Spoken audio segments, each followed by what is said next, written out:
আসসালামু আলাইকুম এভরিওয়ান। আজকে সকালে ঘুম থেকে উঠে বেলকুনিতে এসে দেখি যে চেরি ফল পেকে একাকার হয়ে গেছে। যদিও আমাদের দেশে বাইরের মতো এরকম মিষ্টি হয় নাই, তবে হালকা টক আছে। কিন্তু এই কালারগুলো একটু দেখেন, বাইরে যে ফলগুলো পাওয়া যায় ঠিক সেম কালারের মতো। অনেক ফল পাকছে।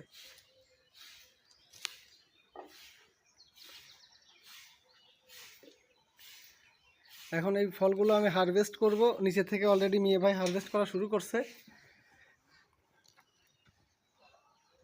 এই যে এইখানে আবার দেখেন, এইখানে গাছে ফল আছে, কাঁচা ফল আছে, আবার নতুন করে আবার ফুল আসছে এখানে। এইগুলো ওই ওই থেকে তুলছেন। এই যে এই দেখেন, পেকে একেবারে লাল টুকটুকে হয়ে গেছে।